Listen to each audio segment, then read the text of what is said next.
Alright, so recently I held a board game night, and I invited some new people to play board games with me. Okay? And what's common when I invite new people to play board games with me is I have to fight for their attention between their phone and the game we're trying to play and learn. So, this evening started off as normal. Their attention was divided between their phone and the game, which was aggravating because we were playing one of my favorite games. But, as the night went on, I started to notice their attention was slowly starting to drift away from their phone and go solely to the game. It started getting to the point where they were ignoring text messages. And it even got to the point where one of them got a call, got up, quickly answered it, and got back to his seat as fast as he could. At that moment, I knew they had fallen for board games, and I had some new converts to play with me. So, real quickly, I'm going to discuss three things: styles of board games, themes of board games, and how to find board games and ratings for board games. So, styles of board games are, so the most common style of board game is everyone is taking their turn, and it's a free-for-all. So everyone's punching each other, and they're all just trying to get the upper hand, trying to be the man on top, or woman on top. But there are plenty of other styles of board games, and one of my favorites is role-playing. So there's a classic name out there called D&D. And this is where you get to create your own character, create his backstory, create his life. Then you get to go and dive into the game, and you get to play the character, living the character, experiencing the character. So that's one of my favorite types of board games. Then we go into simultaneous action. And there's a really fun game called Sushi Go, where everyone at the same time is trying to create a sushi plate. Yes, it's a sushi plate of food. It's a really fun game. Everyone is playing at the same time. Then we go into cooperative play. So instead of everyone punching each other trying to get the upper hand, we're all working together. There's a really good game, Pandemic, where everyone is a researcher or a scientist, and they're all trying to stop the spread of a plague that's trying to wipe out humanity. So that's a really fun game. And generally, cooperative games is everyone is teaming together to fight the board game itself.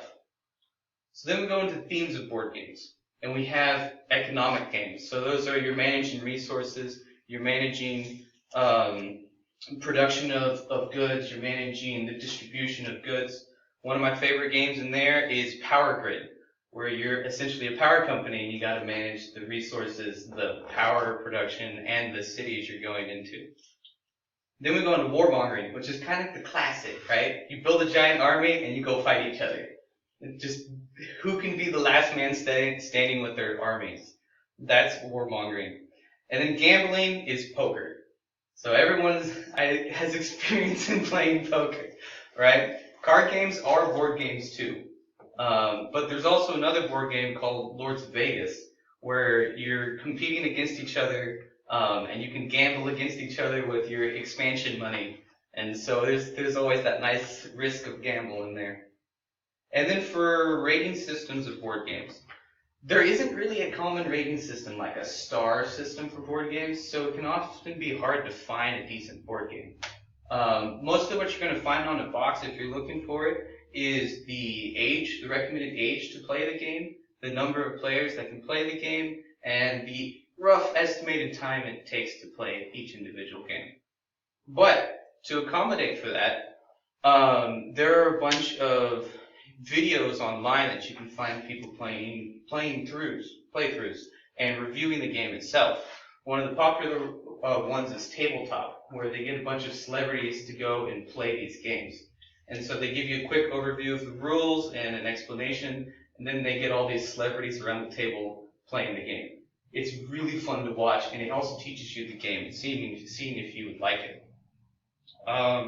And then there's also online forums, which is a bunch of reading, but there's so many people out there that are willing to give you their opinion. You can really tell how a board game goes pretty well.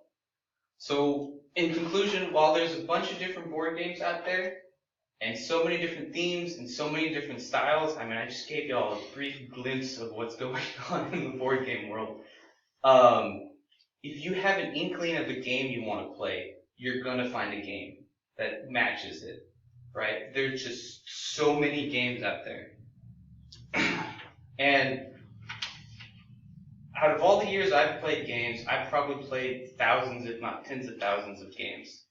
I've played board games for the majority of my life. I've had so much fun with it. But out of all of that, I've probably only ever won about a third of all the games I've played. A third. Not even the majority of the games. Right? So I've come upon a realization that for me, the games are all about the people and the experiences we have and just how lost we can get into the world of the game we're playing. That's what makes it the best for me. So I hope I sparked your interest in board games and have fun finding a game that fits you. Thank you all.